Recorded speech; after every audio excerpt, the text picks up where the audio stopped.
আন্দোলন, মজলুমের আন্দোলন, সাতুলিয়ার আন্দোলন, সাতুলিয়ার আন্দোলন,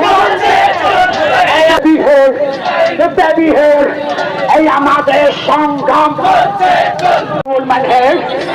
ওলমান है कि सिस्टर है, सिस्टर है, टीचर है, टीचर है, ब्रदर है, ब्रदर है, बेबी है, बेबी है, बेबी है।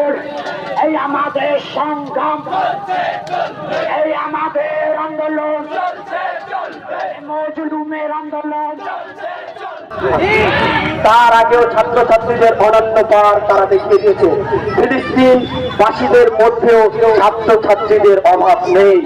তারা যেভাবে যুদ্ধ করে যাচ্ছে ইট বালি পাথর নিয়ে, সেগুলো দেখে আমাদের রক্ত আরো গরম হয়ে যায় এবং আমরা ভারতবর্ষ সরকার থেকে ফিলিস্তিনের মদত সরকার আমেরিকাকে এ কথা জানিয়ে দিতে চাই, যদি ছাত্রছাত্রীরা বই খাতা ছেড়ে একবার মাঠে নেমে আসে তাহলে আপনাদের রাষ্ট্র রাজ্য সব কিছু বলো নিয়ম কানুন ভেঙে আমার নতুন শৃঙ্খলে এই ছাত্রছাত্রীরা নতুন ভাবে রাষ্ট্র রাজ্য করে দেবে।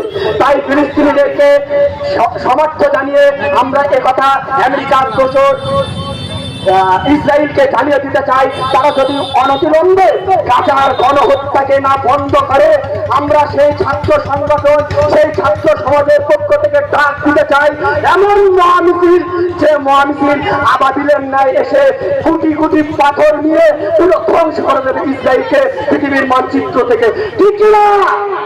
হ্যাঁ, আমরা সেই ছাত্র দল। আমি মুসলিম জাতি নিয়ে কিছু কথা বলতে চাই।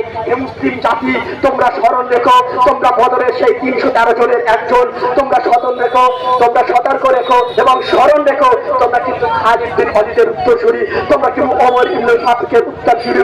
তাই তোমাদেরকে এ কথা ভুলে গেলে হবে না, তোমরা ঘুমিয়ে থাকলে হবে না, তোমরা পাশের জাতি, তোমাদেরকে জেগে উঠতেই হবে এবং তোমাদেরকে বিপ্লব আনতেই হবে।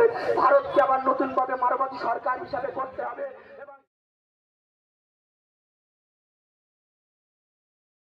তোমরা সেই ইসরায়েল হযরত জাকারিয়া নবীকে হত্যা করেছিল, আজকে সেই হত্যার লীলা জারি রেখেছ এই বর্তমান সময়ে। শিশু থেকে শুরু করে বৃদ্ধ থেকে শুরু করে মহিলা থেকে শুরু করে নির্বিচারে তুমি হত্যা চালিয়ে যাচ্ছ। কিন্তু তোমার মনে রাখা দরকার, রাজা আসে রাজা যায়, সাম্রাজ্যের পালাবদল হয়, জগৎ অহংকারে যারা ওরাই বিজয়ী পতাকা নির্মাণ করে, বিজয়ের স্তম্ভ প্রসারিত করে ভূমিষ্ঠ কালের নির্মাণ পরিহাস তাদের একদিন